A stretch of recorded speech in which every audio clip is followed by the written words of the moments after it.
Vocês aqui do Instagram é só um pouquinho. Gente, que felicidade que é esse momento. Que felicidade que é receber vocês aqui para essa aula, para falar sobre tarô, que é a paixão da minha vida. Eu tenho certeza que... Oi, Mila! Seja bem-vinda, meu amor. Eu espero que esse momento seja um momento incrível, tanto para mim quanto para vocês. Espero que vocês tragam as dúvidas de vocês. A ideia é esse compartilhamento. Oi, Luciana. Oi, Ana Cristina. Jussier Santos, olá, boa noite. Oi, Stephanie, boa noite, querida. Oi, Grazi. Oi, gente. Que felicidade que é estar aqui nesse momento, viu? Muita gente chegando, pessoal realmente veio para o YouTube, tem pouca gente aqui no Instagram, mas estou impressionada com a pontualidade de todo mundo, fico feliz demais com a presença de vocês. E assim, não esqueçam, quem está aqui no YouTube, compartilha a live com seus amigos, quem está aqui no Instagram, compartilha a live também, chama os amigos, manda para aquela amiga que é louca por tarô, chama, que vai ser muito bacana essa nossa conversa aqui hoje. Eu que agradeço a presença de cada um de vocês. Eu que agradeço a oportunidade de estar falando um pouco sobre o tarô aqui, de estar mostrando, antes de mais nada, que o tarô não é esse bicho de 7 cabeças que, infelizmente, muita gente coloca. É um prazer para mim estar aqui. Eu tenho certeza que vocês vão trazer as dúvidas de vocês, que vocês vão colaborar, contribuir, que vai ser muito bacana.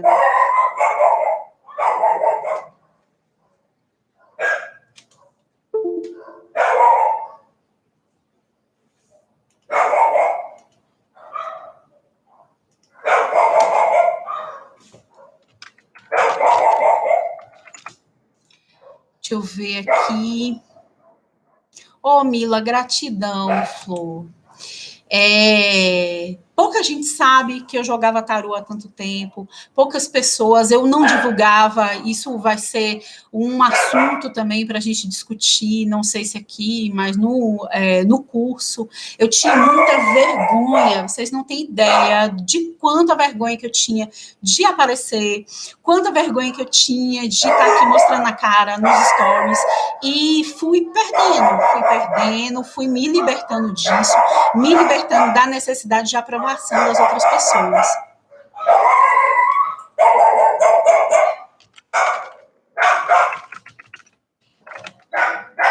E aí, vocês já compartilharam a live? Eu queria, enquanto a gente está aqui nesse esquenta, que vocês se apresentassem, principalmente o pessoal que está aí no YouTube. Fala de onde vem, fala de onde me conheceu, fala se já me conhece, fala se já fez jogo comigo. Isso é muito bacana. Uma das coisas que acontece muito, as meninas que fazem tarô comigo, os meninos que fazem tarô comigo sempre chegam e falam, Kelly, eu quero aprender. E é muito bacana esse feedback de quem teve a experiência do jogo e conseguiu sentir o chamado no coração e vir para ser tarólogo também. Isso é uma das coisas que mais me honra.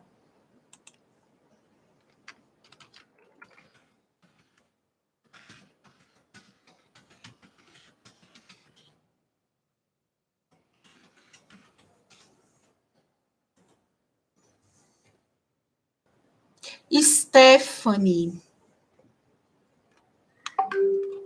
Que bacana, Stephanie. Que bacana. Então, tenho certeza que você vai gostar desse conteúdo que a gente está trazendo aqui. Jussier de Campina Grande, Paraíba, também veio pelo aviso no Facebook. Seja 1000 vezes bem-vindo. Ana Maria de Ilhéus, meu amor, que delícia ter você aqui. Ana Cristina Fernandes, eu lembro de quando eu joguei para você, sim, foi muito bacana mesmo. Que bom que vocês estão aqui, que bom que vocês estão aqui nessa busca por saber um pouquinho mais sobre o tarô. Jussier já pesquisa sobre o tarô há um tempo, tem o deck, ama aprender. Qual é o seu deck, Jussier? Conta aí pra gente. Lorena viu a propaganda no Instagram, que bacana, Lorena, seja bem-vinda. Liriel, Liri, minha querida, boa noite, seja bem-vinda. E aqui no Instagram, pessoal que está entrando, gente, ó, a live está acontecendo no YouTube. O link tá na minha bio. Vocês podem ir lá na minha bio, clicar no link para vir aqui para o YouTube, que daqui a pouco eu vou sair daqui do Instagram, viu? E não se esqueçam, chamem as pessoas, convidem os amigos, manda para aquelas pessoas que têm interesse naquilo que a gente vai falar aqui, que vai ser muito bacana. Olivia Tesser, eu sonhei que estava lendo carta, só que não sabia interpretar e acordei. Nossa, gente, olha só como é que o universo conspira. Menina, e é exatamente isso. Por quê? Uma das coisas que eu vou falar brevemente aqui, mas que a gente vai bater bastante, que vai falar bastante no curso, é sobre segurança. Porque muitas vezes, o que falta para a gente ter segurança para a leitura? Falta confiança na nossa intuição e, claro, um pouquinho de estudo, falta um pouco de conhecimento a respeito das simbologias. A gente tendo essas duas coisas, a gente vai em frente. Ah, o deck é egípcio. Você quer ver uma coisa? Olha só, Jussi. Rider-Waite-Smith clássico. Eu separei aqui para mostrar para vocês. Aqui um tarô de Marsella, que é só para estudo, é bem simplesinho. O meu deck de trabalho, que é o Murra. Tem um outro que está ali na estante, que eu não trouxe, não era muita coisa para ficar aqui perto de mim. E as cartas xamânicas e as cartas do Caminho Sagrado, que eu trouxe tudo isso para mostrar para vocês hoje. Pois é, Olivia, que bacana. Eu espero que seja realmente um início super positivo para você. Liriel tem um tarô de Marsella, que bacana. Olivia, eu tenho certeza que vai ser um início muito bacana, porque assim, com essa doçura, com esse contato que a gente tem aqui, eu não sei se vocês percebem isso. Não tem uma coisa assim, sabe, de dizer, ai, não, eu sou um grande guru e eu estou muito elevada, eu estou acima das outras pessoas. Por quê? Porque eu jogo tarô há 26 anos? Não. Eu acho que é algo que está assim acessível para quem quiser. E assim, quando eu penso, eu falo muito nos cursos. Quando a gente pega essas cartas aqui, vou pensar o de Marcelo é clássico, que está aqui. Quando a gente pega aqui, ó, a estrela, é uma simbologia simples, relativamente simples, mas os antigos, os nossos ancestrais deixaram tudo isso daqui como conhecimento para a gente. Eles fizeram pensando nisso. Olha, daqui a muito tempo vai ter um pessoal que vai se interessar por isso aqui e que vai entender que isso daqui é autoconhecimento, que isso daqui traz movimento para a vida, que traz entendimento sobre as coisas, entende? Ai, Vivi, gente, eu tô achando muito bacana essa interação. Deixa eu ver, avisar aqui mais uma vez, pessoal. A live vai ser no YouTube, viu? Daqui a pouco eu vou sair do Instagram. Aqui deve tá travando mesmo. O link da minha bio é o link do acesso para o YouTube, viu?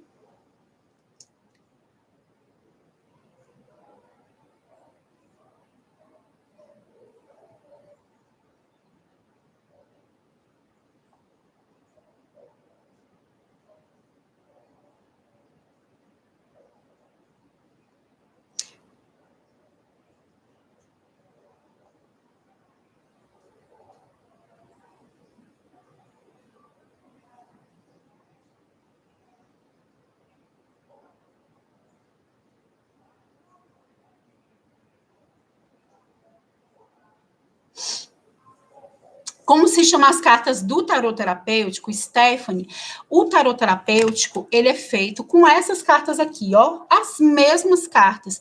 Pessoal aqui do Instagram, gente, vão para a live que está acontecendo no YouTube. Daqui a pouco eu saio daqui, viu? E não esqueçam, convide os amigos, compartilhe a live, porque isso me ajuda bastante, tá bom?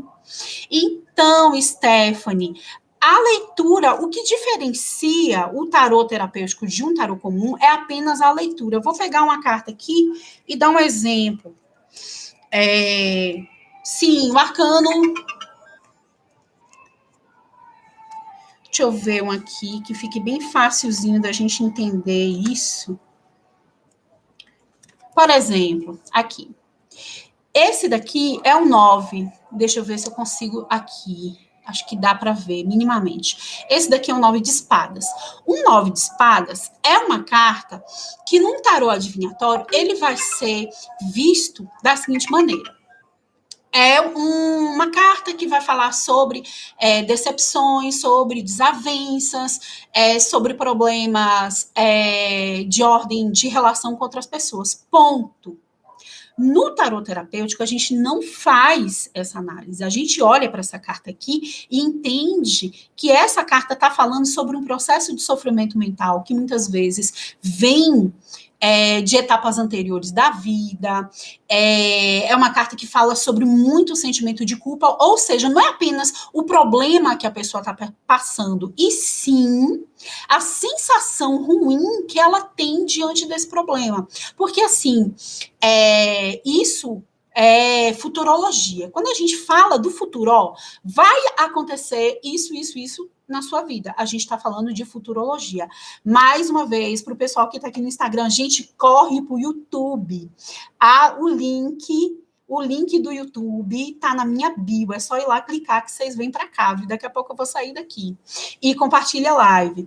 Então, quando a gente fala sobre o tarot terapêutico, é a mesma carta, é o mesmo tarô, mas é a interpretação que vem diferente. Oi, Ivone, boa noite. Anísia Prado, boa noite.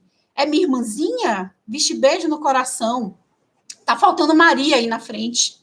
Então, gente, Luciana, você me viu na propaganda, também sentiu o chamado da espiritualidade. Eu espero que esse chamado seja um chamado assim, ó, de coração para coração.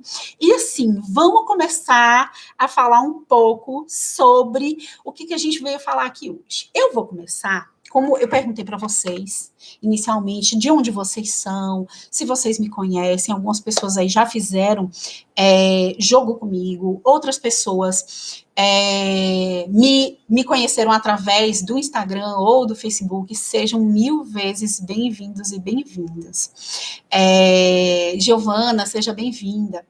E assim, vocês falaram um pouco, né, sobre essa relação de vocês com o tarô. Histórias maravilhosas já surgiram aí no chat. E agora eu vou falar um pouco de mim. E para falar de mim, eu trouxe uma coisa aqui que para mim é muito especial. Deixa eu ver onde é que tá aqui, que tá cheio de trem aqui.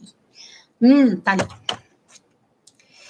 Eu vim, a minha origem... Oh, meu Deus do céu, como é que a gente vive com um marido que chama a gente de mulher sabida? Assim, oh, meu bem, obrigada. Bárbara, seja bem-vinda. Então, gente, deixa eu ver aqui. Para a gente começar. As meninas do suporte, qualquer coisa vocês falem aí comigo, porque quando eu embalo, eu embalo. Gente, vocês estão vendo isso aqui? É pequenininho, né? Isso daqui é um baralho Copag comum. Quando eu tinha 13, 14 anos de idade, eu via as pessoas jogando isso aqui, jogando truco. Lá na minha terra é mais truco, buraco. E aí o que acontecia? Se eu via uma mão assim, vamos pensar, aqui, 7 cartas. Eu percebia, eu olhava e sentia uns arrepios e pensava, 3 de espadas não é uma coisa muito boa. 10 de espadas é uma coisa boa, porém sofrida. As de espadas é uma questão mental, de pensamento. 10 de copas é algo positivo em relação à vida afetiva. 9 de copas também. 7 de espadas é algo difícil de se concretizar, é algo complicado de se vivenciar. E o 7 de paus é algo que é possível de se superar. Eu tinha 13 anos de idade. E aí? Eu nem sabia o que era jogo. Eu nem sabia o que é. Oi, Jean! Seja bem-vindo. Eu nem sabia o que era jogo. Eu nem sabia, sabe? O que eu sabia? Para falar a verdade para vocês.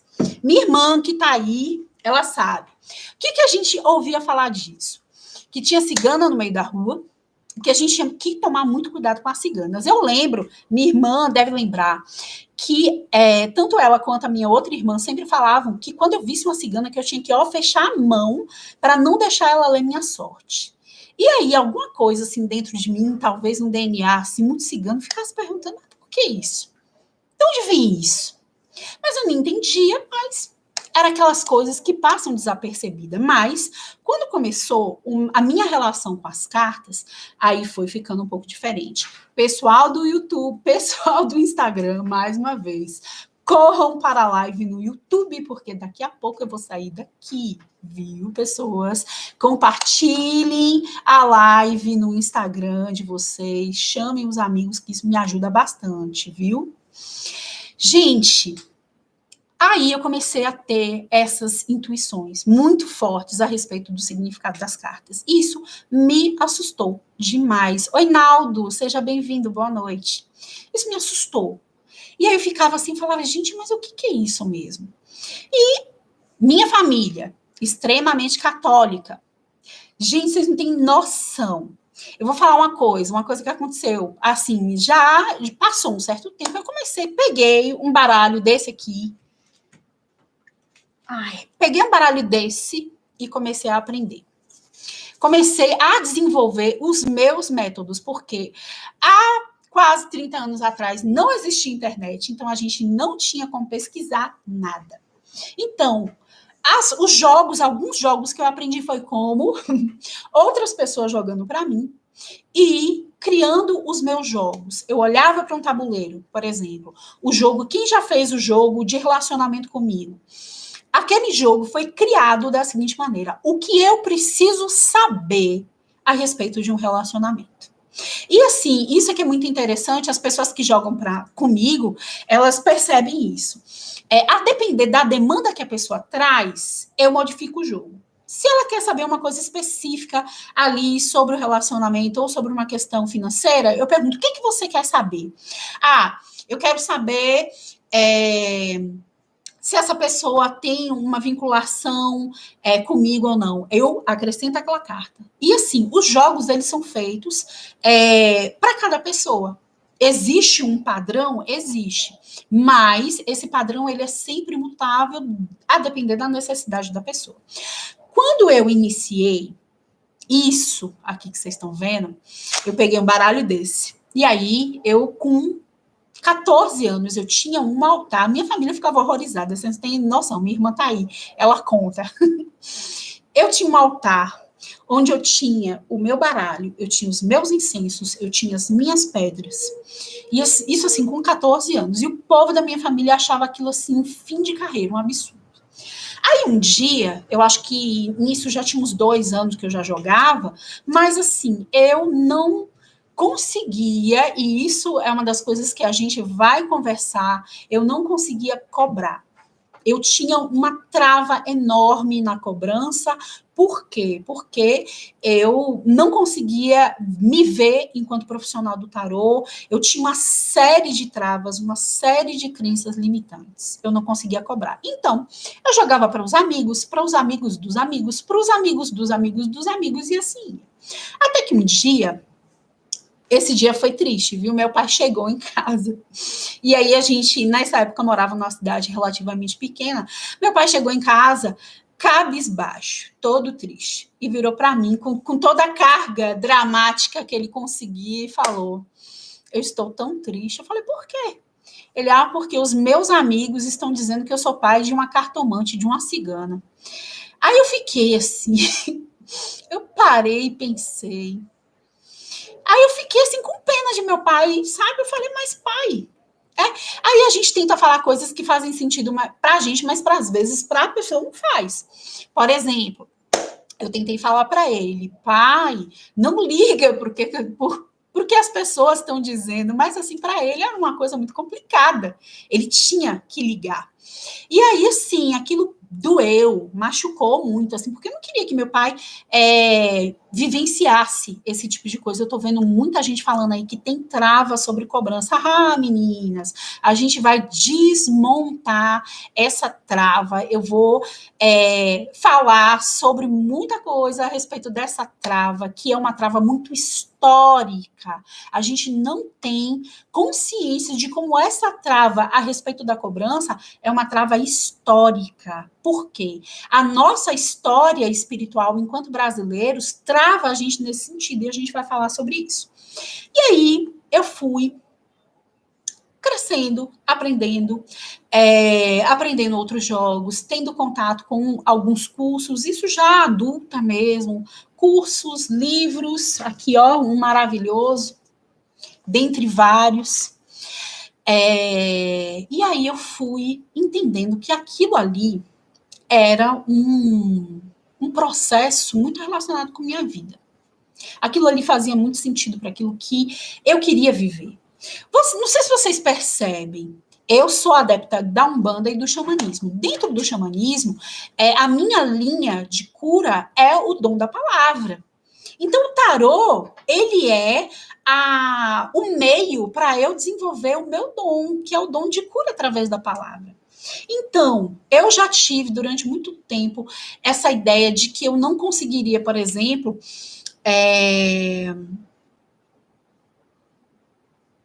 cobrar, que eu não conseguiria apenas oferecer enquanto terapia o tarô. Até porque muita gente vinha e falava isso. Aí, Catarina dizendo que corria de ciganas, eu sei muito bem como é que é isso, viu? Ela já, exatamente, era o que o pessoal da minha família falava, que elas pegam a mão e começam a ler. Aí vai tirando os anéis também. Essa parte eu não sabia, mas assim, que a leitura as pessoas diziam que era uma coisa muito invasiva, que você não tinha muita oportunidade de dizer, enfim. O pessoal falando de trava em relação à cobrança. Jussier falando que a tia era cartomante, ela quer ser taróloga. E na hora de falar e cobrar, ela sente uma trava, uma vergonha. E eu sei bem como é que é isso. Pessoal, inclusive, quem está aqui na live, tem 24 pessoas assistindo, mas apenas 12 likes. Não façam isso comigo, não. Gente, curte para que o YouTube espalhe para mais pessoas. Gente, bora lá. Tem 23 pessoas aqui comigo. Bora dar os likes aí, gente, na live. Ajuda nós, por favor. E aí, assim, eu comecei a perceber que eu não precisava de outra técnica terapêutica para tratar as pessoas. Eu podia e tinha plena consciência, tinha como ajudar as pessoas através do tarô, porque o tarô é uma maneira de trabalhar com a minha prática terapêutica, que é a cura através da fala. Mas aí veio essa parte que as meninas estão falando. E aí, como é que cobra? E aí, como é que cobra? Porque até hoje, às vezes, de vez em quando, algumas pessoas, ainda, principalmente no grupo de tarólogos, em alguns lugares onde tem muitos tarólogos, sempre surge essa questão. Como é que cobra? Mas e aí? É um conhecimento que eu trago, mas assim, não fiz uma faculdade para oferecer esse conhecimento. E aí eu comecei a perceber o seguinte: o que acontece? Quando a gente cobra aquele valor, ou quando a gente cobra, por exemplo, indisponível,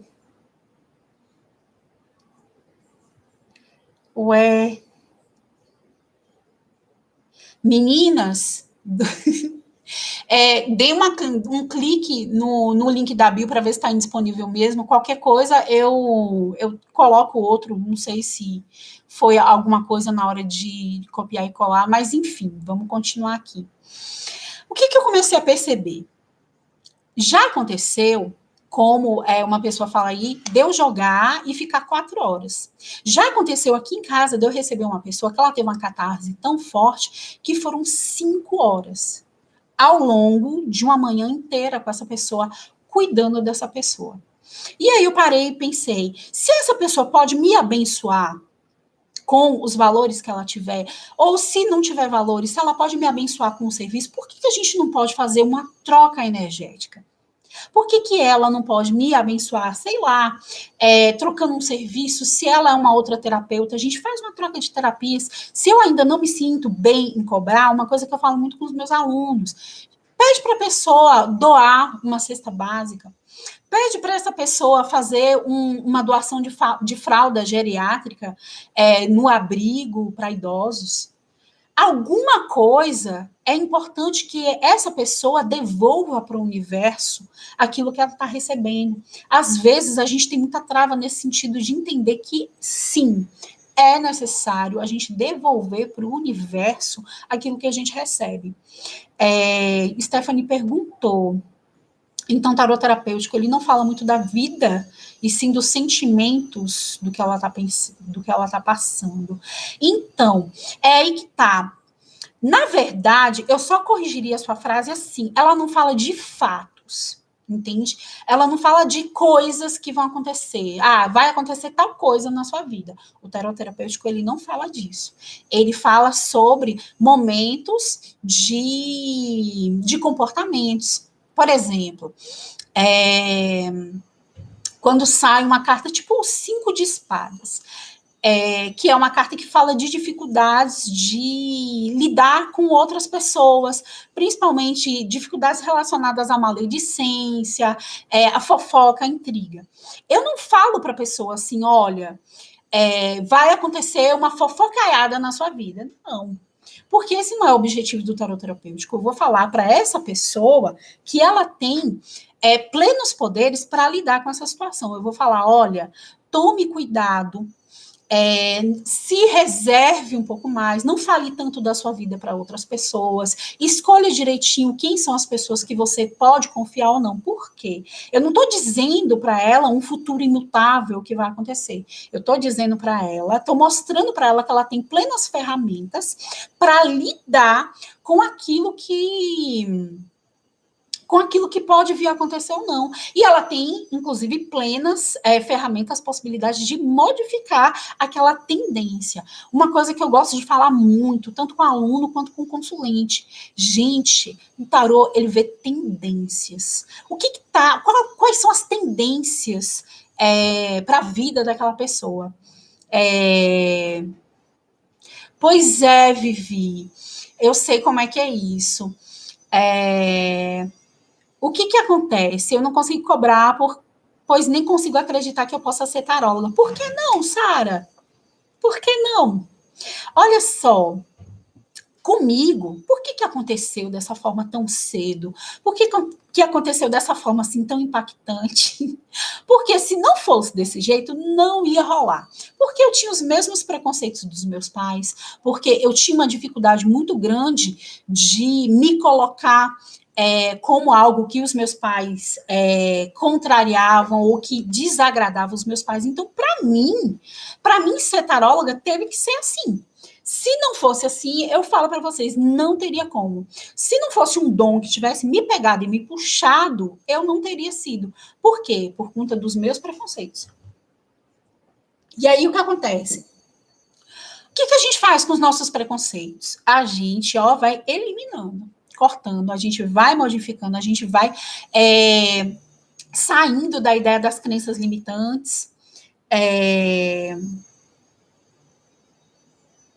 A gente vai saindo das crenças limitantes, a gente vai entendendo, primeira coisa, né, que eu acho que é muito importante. O tarô, muita gente me pergunta isso. O tarô é coisa do diabo? Mas você fala com espíritos? Aí é uma coisa que eu falo para todo mundo. Gente, por exemplo, esses dias eu estava atravessando a rua. E aí o carro deu passagem para mim, eu estava na faixa de pedestres, o carro deu passagem, mas eu não tinha muita visão. Fui andando, atravessando a rua, sem muita visão do que vinha ali mais para frente. E aí veio uma intuição, assim, ó, que esquentou meu coração de tal forma que falou, ó, dá uma acelerada no passo.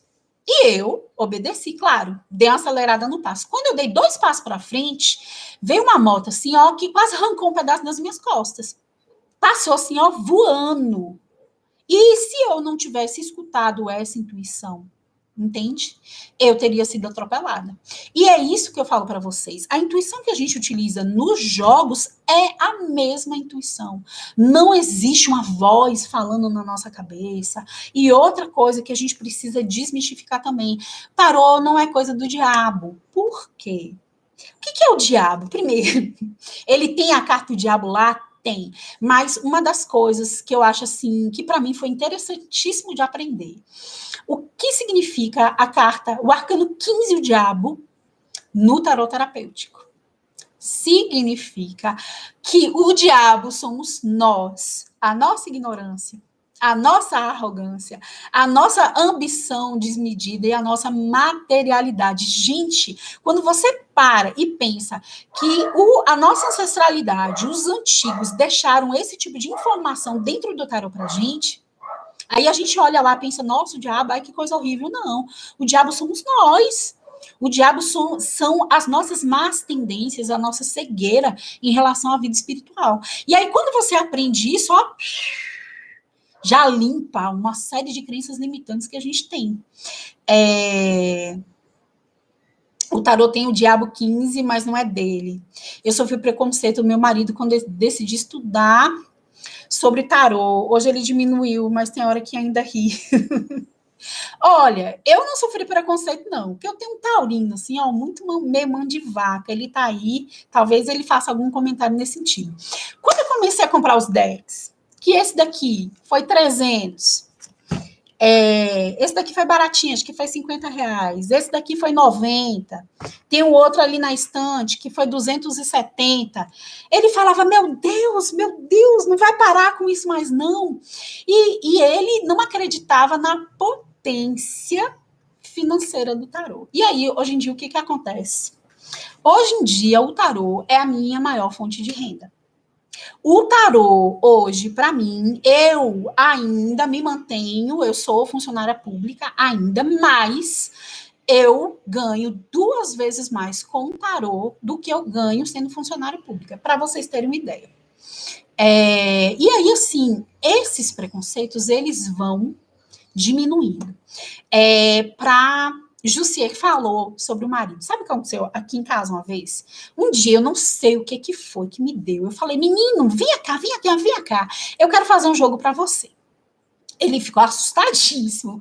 E eu também não entendi muito, mas veio uma intuição muito forte. Eu falei, deixa eu fazer um jogo para você.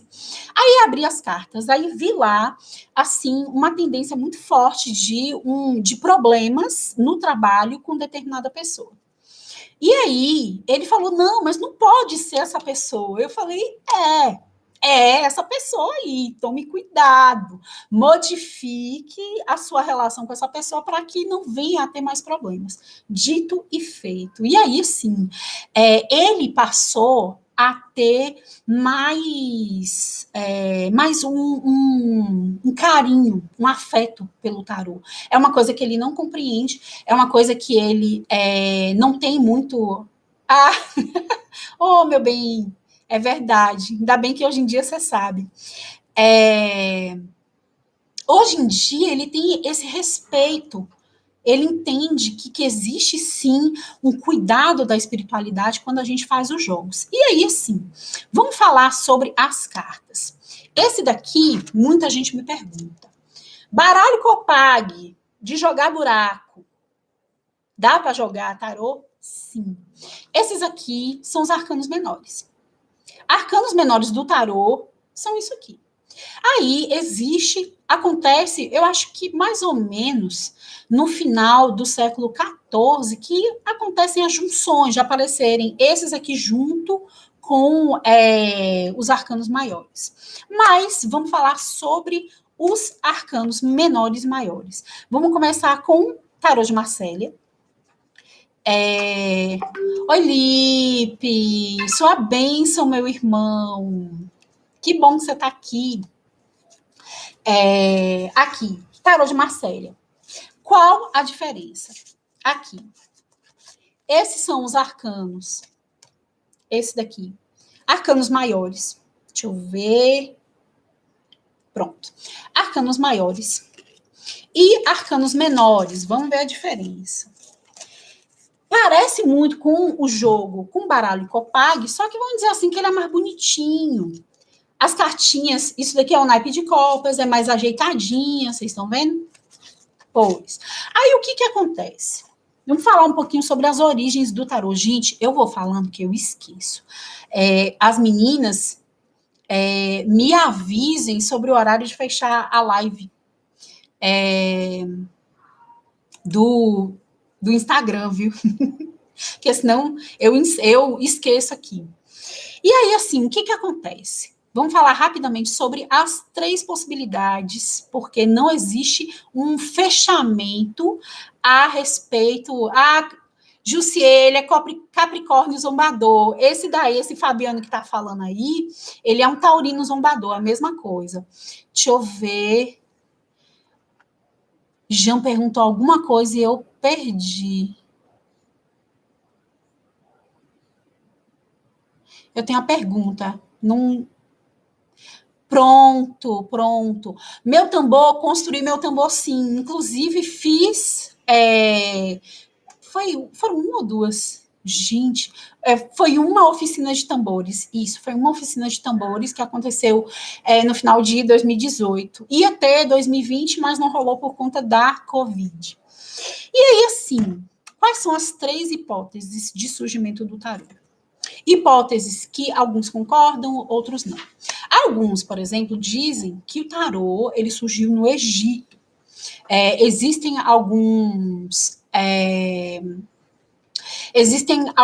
teóricos, e inclusive o Aleister Crowley, que entendem que o tarô surgiu no Egito. Porém, outros já têm uma visão diferenciada, até porque dentro do tarô, principalmente os arcanos maiores, como a gente conhece, a gente vê muitos elementos da cultura cristã. Tem elementos da cultura egípcia? Tem, mas em maior número tem elementos da cultura cristã, por exemplo, o Papa, o próprio diabo, a ideia da morte, a maneira como a morte é retratada na carta, no tarô clássico. E aí, assim,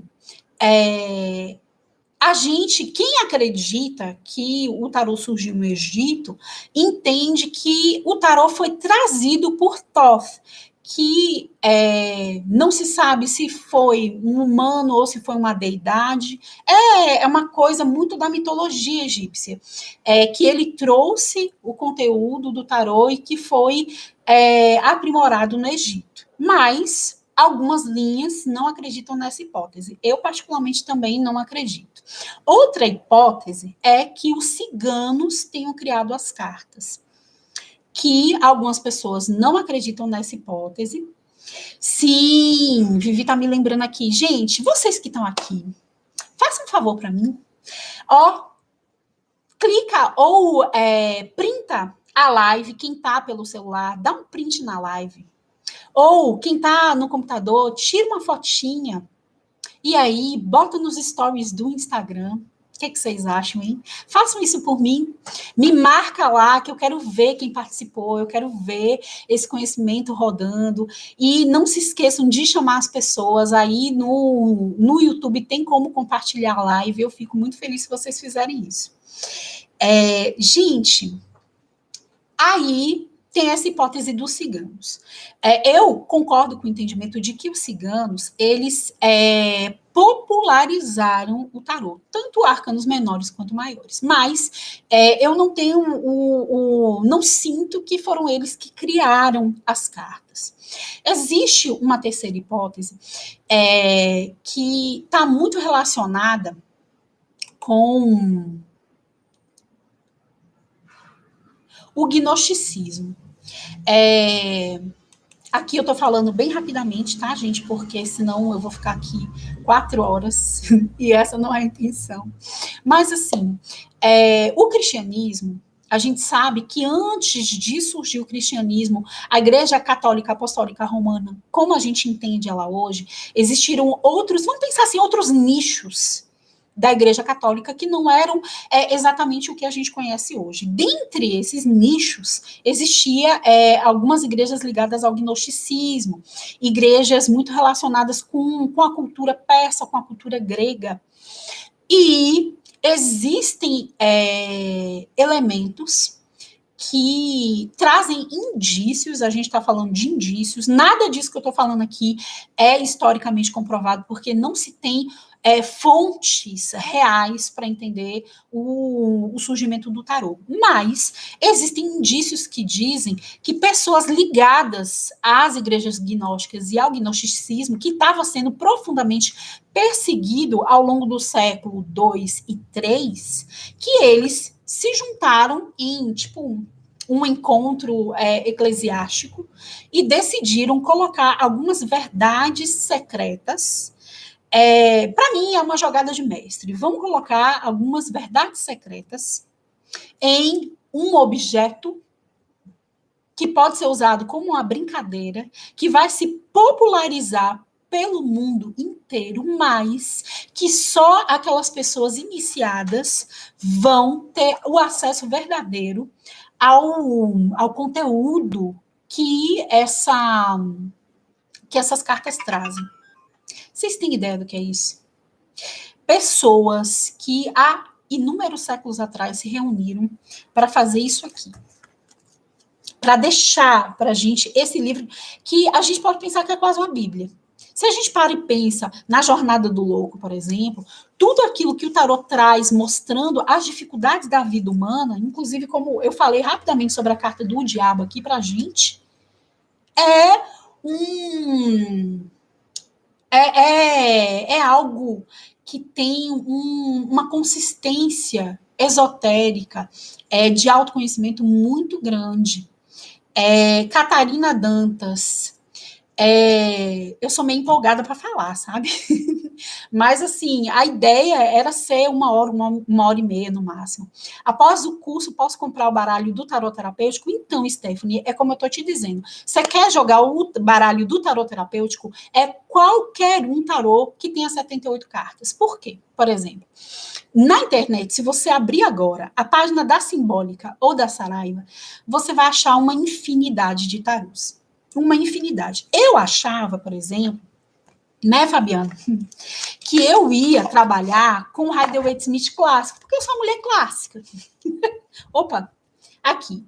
Rider-Waite-Smith clássico. Eu olhei para ele e falei, não, vou comprar isso daqui e vou trabalhar com ele. Até que um dia, o que aconteceu? E é uma coisa que o Vit Pramad fala naquele livro que eu mostrei para vocês. Eu fui escolhida por um tarô. Deixa eu ver se eu consigo achar aqui rapidinho a carta que me escolheu. Um dia, eu estou na internet e achei num site sobre tarô e eu olho para essa figura. Gente, sabe o que é as pernas tremer e o coração palpitar? Foi o que me aconteceu. Quando eu olhei para essa figura, eu falei, gente, esse tarô precisa ser meu. E aí, eu printei essa figura e comecei a pesquisar para achar o nome. Primeiro, eu consegui achar um nome, Tarô Murra, ok. Fui pesquisar. Era o triplo do valor dos outros tarôs que eu tinha. Ok, tem problema não, vamos comprar. E esse tarô me escolheu. Tanto que hoje em dia, deixa eu ver se dá para eu dar uma corridinha ali, dá. Eu comprei um outro, peraí.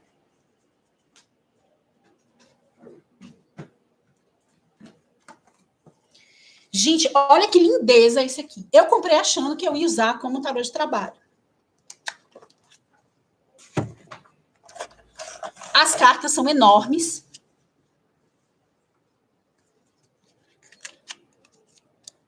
Super me conecto com ele. Mas escolhi esse tarô para ser o meu tarô de consulta pessoal. e para momentos específicos, onde a gente quer fazer uma live ou quer tirar umas fotos. O meu tarô de trabalho continua sendo Murra. E aí, é o que eu estou falando para você, Stephanie. O tarô pode ser qualquer um que tenha 78 cartas. Que seja do esquema que a gente vai falar, que é o esquema Rider-Waite-Smith. Deixa eu ver os comentários aqui. O tarô de Marcélia é fácil de achar, mas você não se identifica. Eu sei exatamente como é que é isso. Tá, o tarô vai te escolher, Jussier, você pode ter certeza. Entra na internet, começa a pesquisar, de repente você vai ver uma imagem que vai te chamar a atenção, você vai falar, esse aqui é meu tarô. Mas assim, para o curso e para a utilização terapêutica, eu recomendo sempre um tarô de 78 cartas. Por quê? É o tarô que tem a divisão do que a gente chama do Rider-Waite-Smith. Vamos ver a diferença. Como eu mostrei para vocês, aquelas cartas, tanto do baralho normal quanto do tarô de Marcélia, não tem as imagens, viu, Jussier? Isso daqui é interessante para você, tá vendo? É difícil de se conectar com esses desenhos. Aí, o que fez? Em 1910, já o tarô sendo estudado por vários esotéricos, chega um cara que chama Rider, ele tem o primeiro nome, mas o sobrenome é Rider-Waite, porque Smith foi uma mulher que fez os desenhos. Aí, ele faz o seguinte, essas cartas, por exemplo, aqui é um 2 de ouros. Essas cartas que não tem desenho, ele vai e cria desenhos mostrando os sentimentos que a carta traz. Deixa eu ver se eu acho um 2 de ouros aqui rapidinho.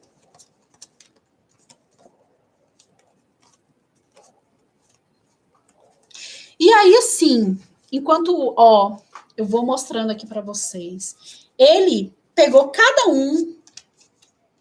uma daquelas cartas que não tinha desenho nenhum e fez um desenho. Vou colocar, pegar como exemplo aqui, o 9 de paus.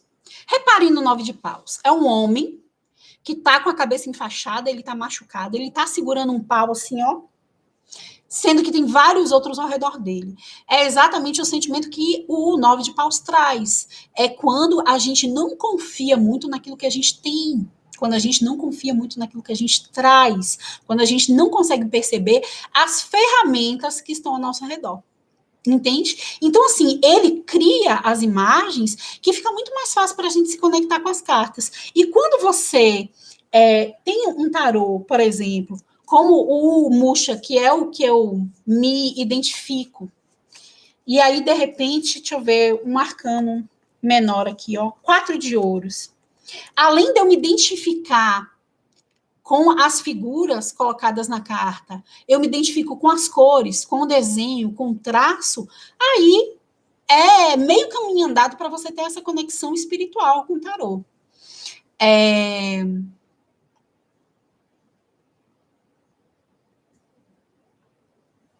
Isso, com certeza. Quem faz isso é juntar o conhecimento egípcio, e também, né, cabala, numerologia, astrologia, é o Crowley. Eu sou apaixonada pelo Crowley. Quando eu pesquiso no Google por decks de tarô, só em olhar eu sinto a sintonia. Por enquanto só tenho um, mas quero e voltei os que me identifiquei exatamente isso. Vai aos poucos, não precisa de comprar tudo de uma vez, não. E ainda tem outros na mira, tem o Shadow Escapes, que eu quero, sim, verdade. E quero comprar um outro Musha. Quero comprar um outro novo Musha. Então, assim, isso é o tarô. Essas 78 cartas. A gente divide em arcanos maiores. São 22 arcanos maiores. 56 arcanos menores, sendo que desses 56, 16 são figuras da corte, que são cavaleiro, rainha, rei, valete, e as outras que são de ais até 10. Gente, quando eu olhava, eu achava assim, meu Deus, é muita coisa para aprender, como é que eu vou aprender, como é que eu vou me conectar com cada uma dessas cartas. E assim, aqui falando de uma maneira bem simples para vocês, como é que a gente se conecta? Com essas 78 cartas, a gente vai aos poucos. A gente vai por partes, igual o Jack o Estripador. O que a gente faz? Como é que eu vou me conectar com os arcanos menores, que são 56, que são maiores? Vamos pegar essas 56 e dividir em 4. 4 naipes. Esses 4 naipes, ouros. O que fala ouros? O naipe de ouros fala sobre matéria, sobre corpo. O naipe de ouros fala sobre a nossa relação com dinheiro. Vitor, pessoal que está aí no Instagram, gente, vocês correm pro YouTube, que eu tô saindo aí, viu? Vivi, quando puder encerrar aí, tu me avisa, viu? Então, gente, naipe de ouros, matéria, dinheiro, vida profissional, vida financeira, relação com o corpo, saúde, é tudo isso que está relacionado com o naipe de ouros. Já facilitou a minha vida um tanto. The Light Sears, menina, que tarô lindo. E o da Bruxa Moderna também. Meu Deus, se eu fosse comprar todos que eu quero. The Muse, talvez eu até conheça, mas assim, de nome eu não tô lembrando. Mas o The Light Sears é um que eu fiquei encantada também. Meu sonho é o Dark Manson. Eu quero também o tarô de Thoth, do Crowley, que, ou quando eu acho para comprar, é R$500. A Pamela foi genial. Sim, sim, sim. Uhum. Com certeza, Jean, é isso aí. E aí, assim, gente, quando eu passo para o segundo naipe, naipe de copas. Naipe de copas é sentimento, é relações pessoais, é amor, é relações fraternas com outras pessoas, é tudo aquilo relacionado à minha vida emocional. Naipe de paus. Naipe de paus é ação. Tudo aquilo que a gente pensa, que a gente traz como pensamento no naipe de espadas. Naipe de espadas, vamos falar primeiro do naipe de espadas. Espadas, pensamento. Mental, trazer as coisas, as questões para o mental. Então, se for uma pergunta amorosa, o naipe de ouros não responde? Responde sim. Só que aí que tá. E ele responde tão bem que o que acontece? Quando a gente vai ver, por exemplo, o sentimento de uma pessoa em relação a outra e sai uma carta do naipe de ouros, a gente vê que é muito mais um companheirismo, é uma coisa muito mais do contato, do costume, do que propriamente um sentimento mais voltado assim para a paixão, para a coisa do fogo, entende? E responde sim. E aí que tá, né? Às vezes aquilo que a ausência de determinados elementos também é uma resposta. Deixa eu ver. Sim, o da Bruxa Moderna é incrível. Oi, Giliane, boa noite. Então, gente, pensem aí. Naipe de espadas, pensamento. Por exemplo, quando sai Ás de espadas é convite para a pessoa raciocinar a respeito daquilo que ela está vivenciando. Raciocinar a respeito daquilo que ela está sentindo. E se no naipe de espadas a gente raciocina, no naipe de paus a gente age. Todo naipe de paus é relacionado com a nossa capacidade de ação, com a nossa capacidade de trazer resoluções para as coisas. E também é um naipe relacionado com questões. A gente também faz essa divisão dos elementos relacionados aos naipes. Existe uma série de elementos que a gente pode ir agregando na leitura e que vai facilitando. Mas, se eu já sei, por exemplo, essas 4 direções que o tarô me dá quando sai uma carta de determinado naipe, aí eu vou decodificando essa carta, por exemplo, tanto em relação aos elementos que são colocados na carta, como o Jean falou ali, a Pamela trouxe uma série de coisas, por exemplo, naipe de espadas. As cartas geralmente têm pássaros, têm borboletas, têm nuvens, porque é um naipe que vai falar do elemento ar. As cartas relacionadas com as cartas do naipe de paus vão ter muito elemento terra. Tem algumas cartas que tem até lagartos, alguns têm, eu já vi assim, cobras entalhadas em algumas artes. Então, assim, naipe de paus é relacionado com o elemento terra. Naipe de... E assim, tudo isso a gente vai fazendo ligações com outras coisas. Por exemplo, naipe de copas é ligado à água. Água em todos os movimentos esotéricos que eu conheço, no xamanismo, em várias vertentes religiosas, água é sentimento. Então, no naipe de copas, quando a gente olha para as cartas, você já vê logo água, rio correndo, a taça transbordando, por exemplo, no ás de copas. Por quê? Porque está falando sobre sentimento. Naipe de ouros. Ouros é uma mistura, geralmente, por exemplo, vou pegar aqui o 4 de ouros. É uma mistura entre terra e ar, mas o elemento do naipe de ouros é o fogo. E aí, sim, a gente vai utilizando esses elementos para ir baseando a nossa leitura, e isso facilita demais, demais, demais. E aí, sim, alguém tem mais alguma pergunta? Vocês querem saber mais alguma coisa? A gente pode perguntar, pode ficar à vontade, usem o chat mesmo. Alguém tem alguma pergunta em relação a essa parte dos 78 arcanos? 56 arcanos menores e 22 arcanos maiores? Tá tranquilo? Como é que tá aí para vocês?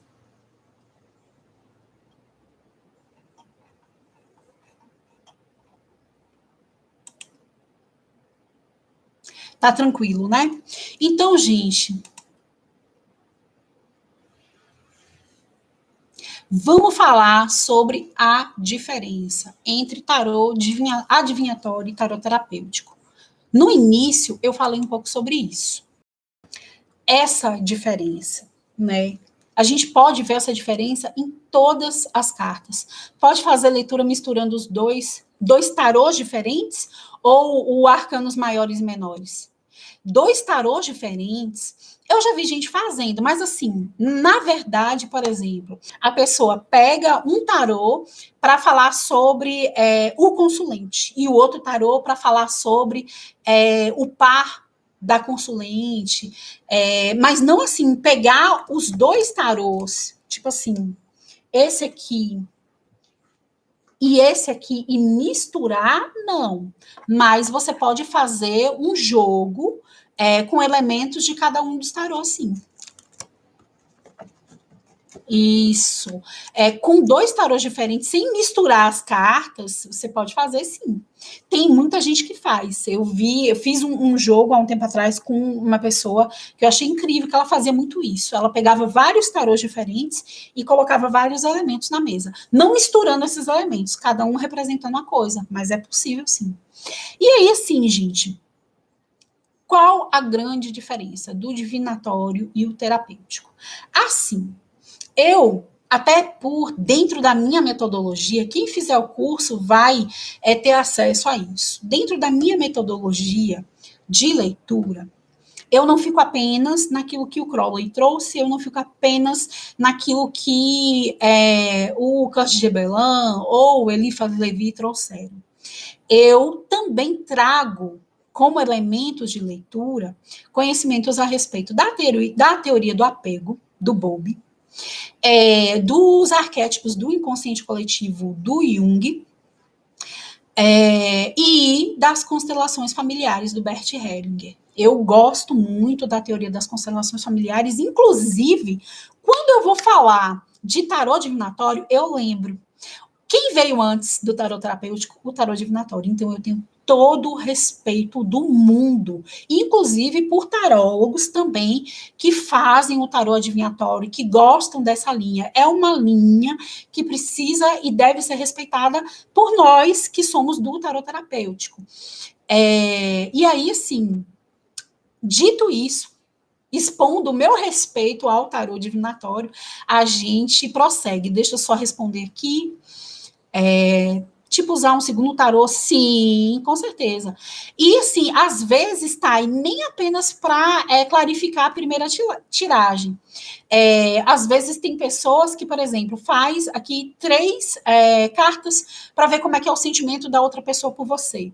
Aí pega um outro tarô e tira 3 cartas para ver suas questões de saúde. Aí pega um outro tarô e tira, sei lá, 2 cartas para ver uma questão financeira. E assim por diante, né? Faz aquela mesa grande, é muito bacana de ver. Mas, assim, utilizando os tarôs em separado, mas na mesma leitura. Então, assim, o que acontece? A gente respeita o tarô divinatório. O tarô divinatório tem essa ideia do futuro. O tarô divinatório ele é feito para falar sobre o futuro da pessoa. Tanto que eu conheço pessoas que são muito próximas a mim e até hoje não fizeram um jogo porque elas têm um medo terrível. Um medo enorme, um medo assim absurdo do que o tarô pode trazer. Meninas, se for para fechar o Instagram, vocês me avisem, viu? E aí eu quero ver as marcações de vocês, viu? Nos stories, gente. Ó, printa a tela, bota nos stories, me marca, tá certo? E assim, voltando. Adivinhar o futuro, falar sobre, olha, vai acontecer isso, isso, isso. Tem uma pessoa, né, como eu estava dizendo, que morre de medo. Gente, vocês que ainda estão aí, eu estou aguardando vocês lá no YouTube, pelo amor de Deus, corre lá no YouTube, viu? Tchau.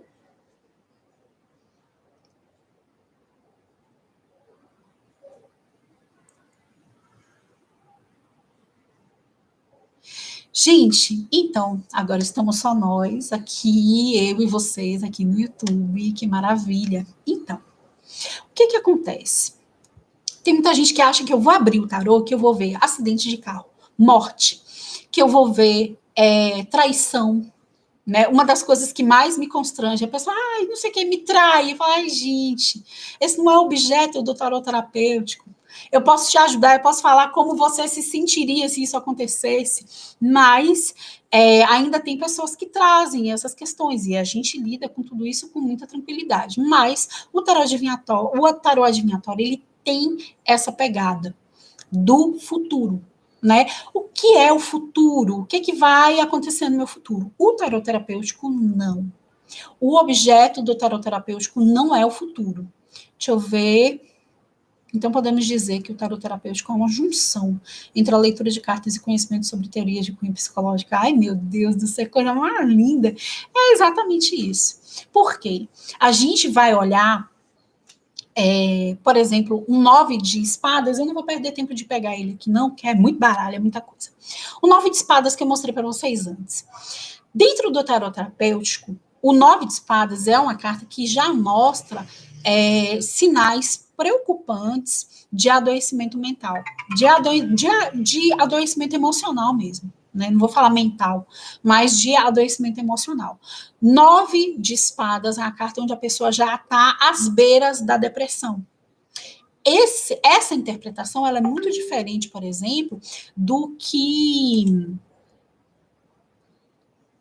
é muito diferente do que o tarô adivinhatório traz.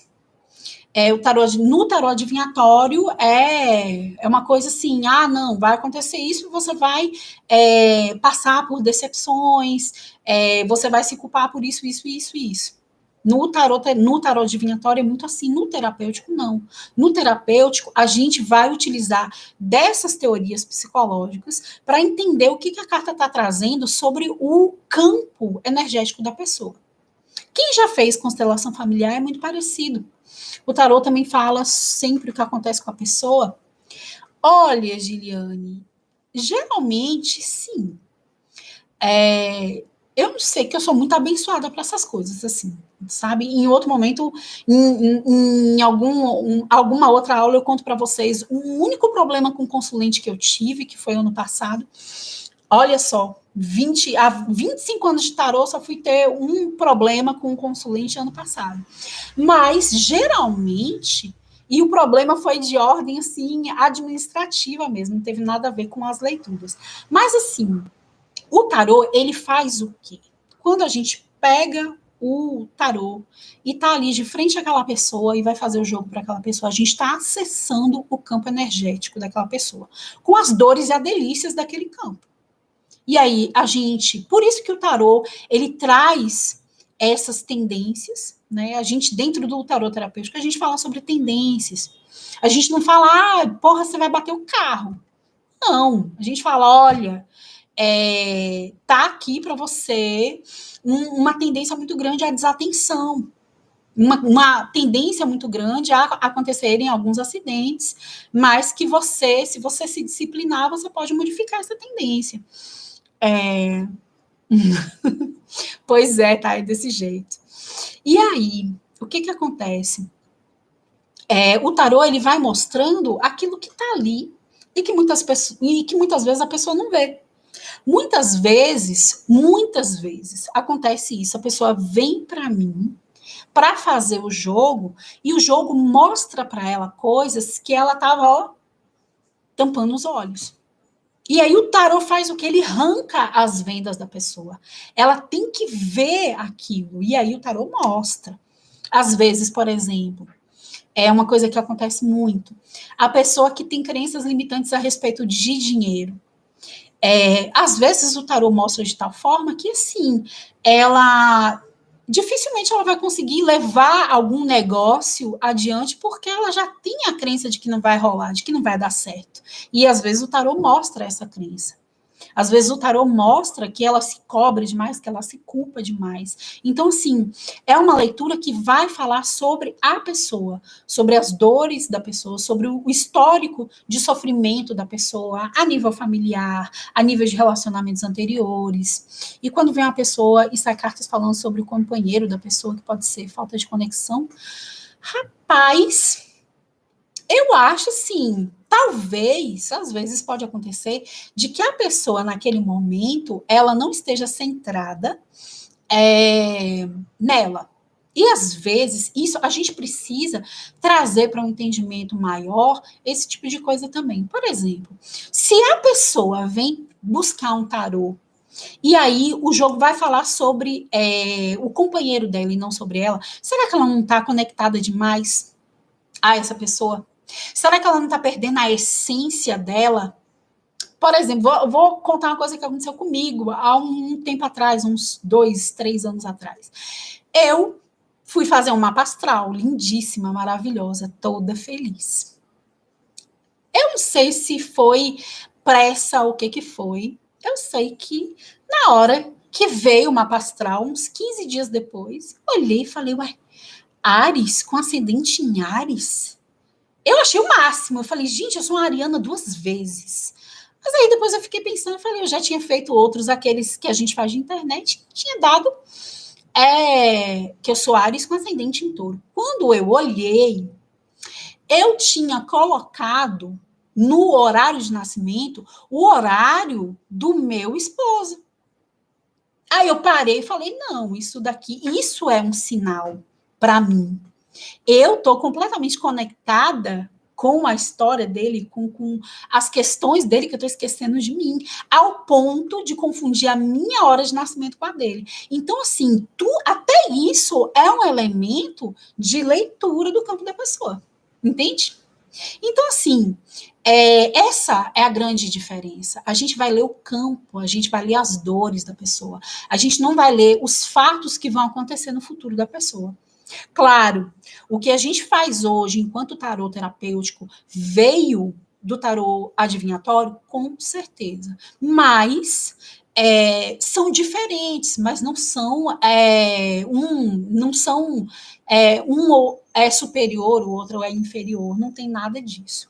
Uma coisa que eu sempre trago e que eu acho que é muito importante, por exemplo, quando a gente olha para uma carta, especificamente, e a gente entende todos os elementos gráficos, e a gente faz as leituras, por exemplo, como eu falei inicialmente sobre o diabo com vocês. Se a gente olha para aquele diabo e sabe que ele não está falando de um ser externo a nós, que está aqui, ó, cutucando, querendo que a gente faça coisa errada. Se a gente sabe que a gente está falando das nossas paixões externas, de tudo aquilo que leva a gente a um caminho da cegueira e um caminho fora da evolução espiritual, a gente tem, vamos dizer assim, profundidade e autoridade em relação ao conhecimento daquela carta. Então, a gente tem autoridade. Quando a gente olha e sabe o significado de todos aqueles elementos, é muito mais fácil para a gente fazer a nossa leitura.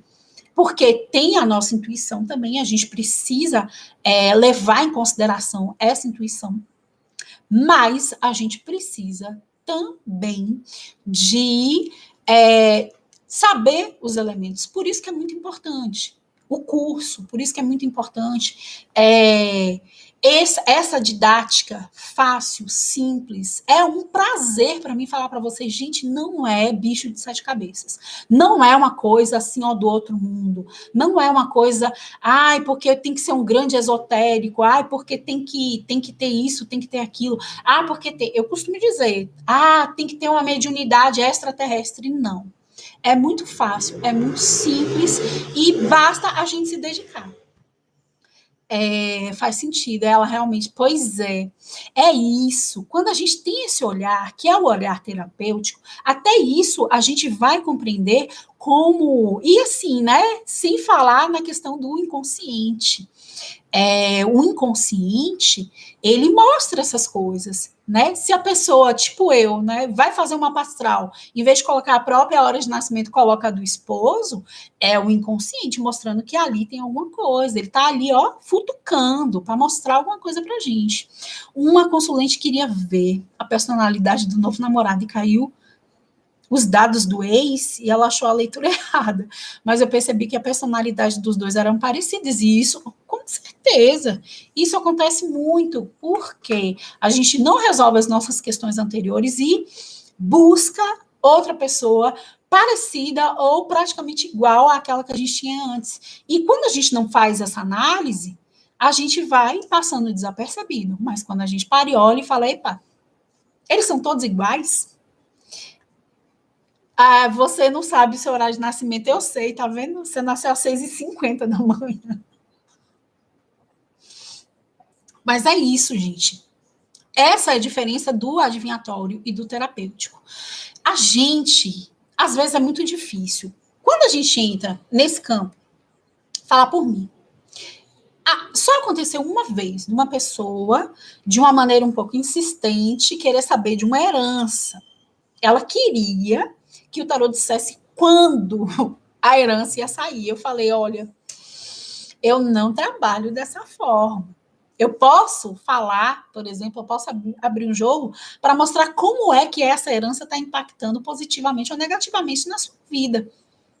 Se de repente você está deixando de fazer coisas interessantes, produtivas para a sua vida, pensando nessa herança, se ela está trazendo algum incômodo a nível energético, ou se você tem alguma crença limitante a respeito dela. Mas olhar quando a sua herança vai sair, não faz parte daquilo que eu me proponho a fazer. Oi, Luciana, boa noite. Boa noite.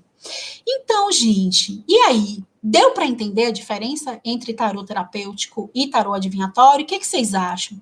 Ficou tranquilo? Ficou claro?